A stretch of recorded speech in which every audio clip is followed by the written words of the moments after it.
Olá! Está começando o Visual, o primeiro programa jornalístico da TV brasileira feito em Libras. Quer saber mais sobre o nosso programa e ficar por dentro do universo da acessibilidade? Entra lá no facebook.com/Visual TV Brasil. Direto do Rio de Janeiro, o Visual começa agora.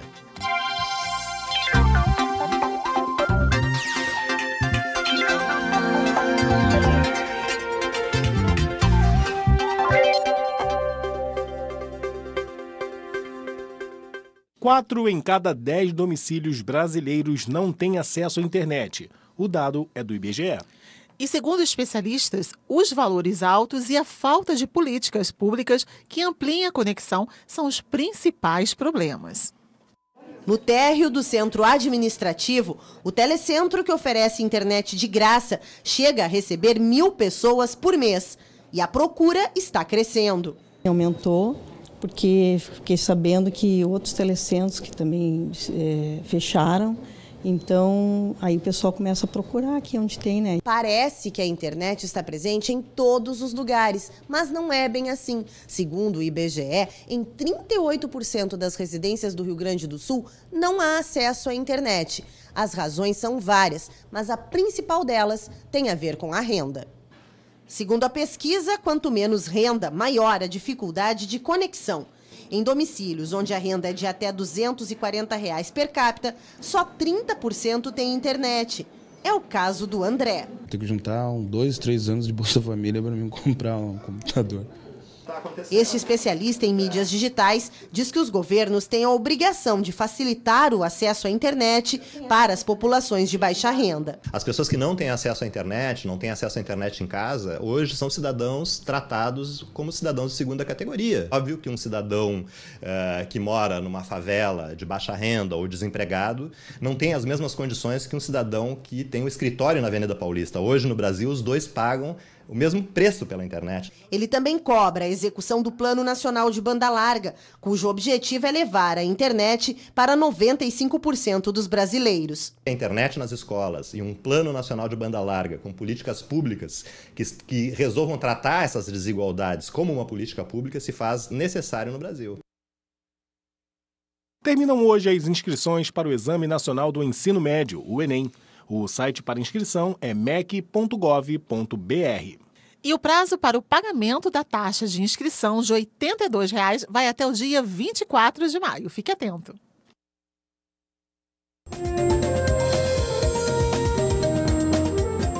Nos Estados Unidos, um conselho especial foi nomeado para estudar as acusações de que o presidente Donald Trump teria tentado barrar as investigações da interferência russa na campanha presidencial.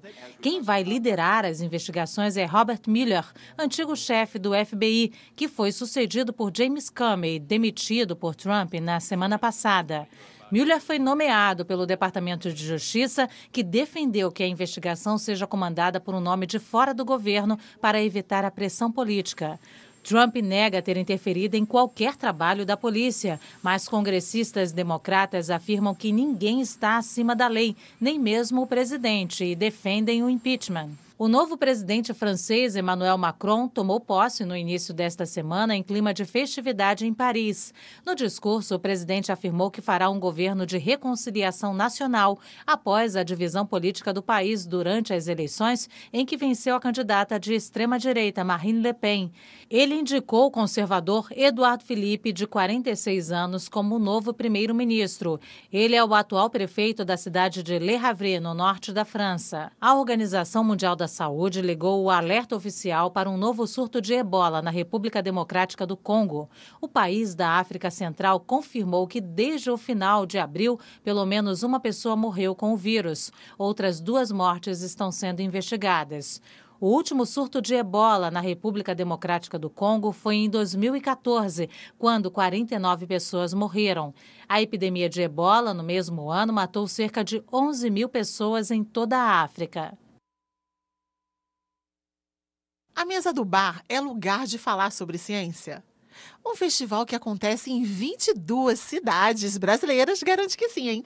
No Paint of Science, cientistas falam de suas pesquisas em bares. A proposta é popularizar o conhecimento científico. Em Belo Horizonte, a programação tem sido destaque nos cafés, bares e restaurantes de grande movimento, como no tradicional Edifício Maleta. Que tal relacionar a matemática com a música, tão presente nos barzinhos da capital? Esses pesquisadores toparam o desafio, com exemplos bem recorrentes do nosso cotidiano. O que o Pitágoras fez? Ele descobriu que se eu tenho uma corda original, eu divido essa corda pela metade, o som produzido vai ser uma oitava acima. É uma coisa muito interessante a ideia de divulgar a ciência para um lugar assim meio inusitado, que é um bar, né? Eu acho que a ideia de trazer a ciência para a população é uma coisa bastante interessante e motivadora. Nesta outra palestra no CCBB, o tema foi a linguística, as várias formas do mineiro falar. Como já dizia Guimarães Rosa, Minas são muitas. Em cada região, um sotaque, sem esquecer o mineirês. A época do maior número, incremento de uai, foi uma época de uma colonização inglesa. É isso mesmo. A forma de se falar em Minas também pode ser considerada uma ciência, carregada de muita história e influências. O mineirês é uma das formas de falar em Minas, né? E tem ciência, sim, tem ciência na linguagem. Hoje os computadores escutam e a gente precisa dizer para eles o que é variação e o que não é variável. E com isso nós estamos subsidiando esse tipo de pesquisa. Pesquisadores do Instituto de Física da Universidade de São Paulo estão usando a matemática para tentar compreender melhor o cérebro humano.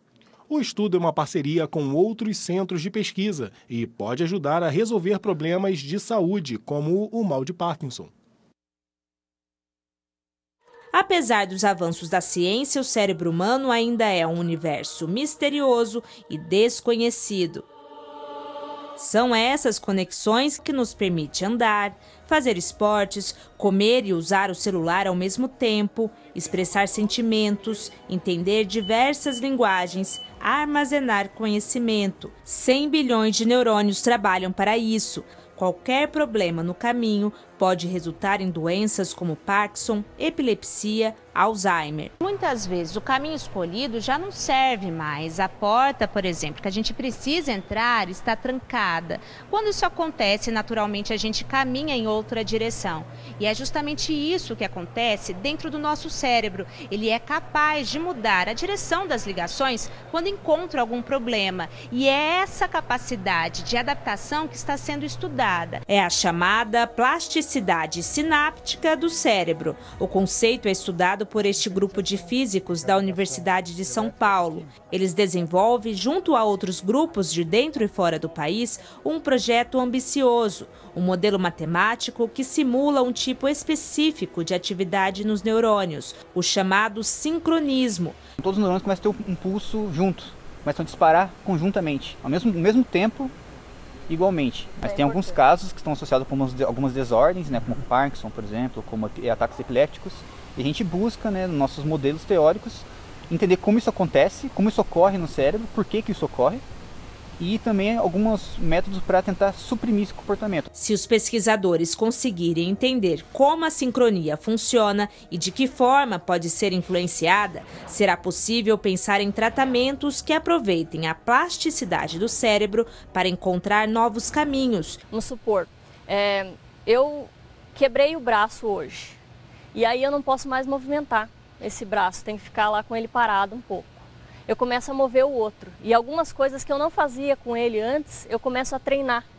Então esse desenvolvimento, esse treino motor, ele reforça algumas conexões e refaz outras. Então essa é um momento onde está acontecendo a plasticidade. Geralmente o pico de plasticidade acontece na infância, mas isso não quer dizer que depois de adulto você também não tenha essa formação plástica, né?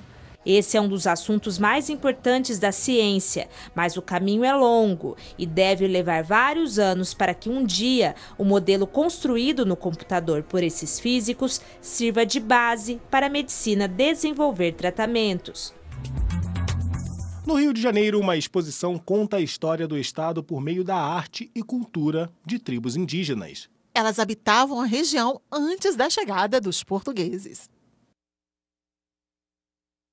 O Museu de Arte do Rio, tomado por índios. Os primeiros habitantes do Brasil estão lá para contar sua história. Nesta feira de artesanato é possível conhecer um pouco da tradição desses povos. Mostrar artesanato, culturas, línguas diferentes, isso é importante para todos nós. Assim. A celebração da cultura indígena começa do lado de fora do museu e continua aqui dentro. Logo na entrada, os visitantes passam por esse corredor, todo iluminado de vermelho. Nas paredes aqui do corredor estão diversas caixas de som, como essa aqui, que reproduzem canções e falas nos mais de 1.300 idiomas indígenas que já existiram aqui no Brasil. Trechos como esse aqui. Vamos ouvir?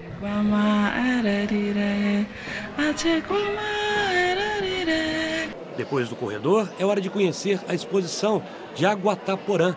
Na linguagem dos índios, significa trabalho feito pelo coletivo. E foi justamente o que aconteceu aqui. Todas as 260 peças da mostra foram criadas por índios que vivem no Rio de Janeiro. Atualmente, o estado abriga 3 povos: os Puris, os Guaranis e os Pataxós. É muito importante contar essa história. Dar conta do que está acontecendo hoje, que é uma situação bem difícil para os povos indígenas, é continuar colaborando com esses povos para trabalhar a situação e para lutar pelos direitos deles. Nas paredes, os índios revelam com desenhos, fotos, textos e vídeos a trajetória desses povos, que antes da invasão portuguesa reuniam mais de 10 milhões de pessoas. Hoje restam apenas cerca de 900 mil índios no Brasil, heróis como Dauá Puri, que lutam para preservar suas tradições. Nós procuramos na história da cidade do Rio de Janeiro e não encontramos o registro do nosso povo. A importância dessa exposição é dar voz, vez a essa cultura nossa, que sempre vivenciamos no nosso território aqui da região Sudeste. E o Visual fica por aqui e você já sabe, para falar com a gente é só mandar uma mensagem pelo WhatsApp. O número é 021 974 522 300. Tchau, muito obrigada pela companhia. Tchau, tchau para você.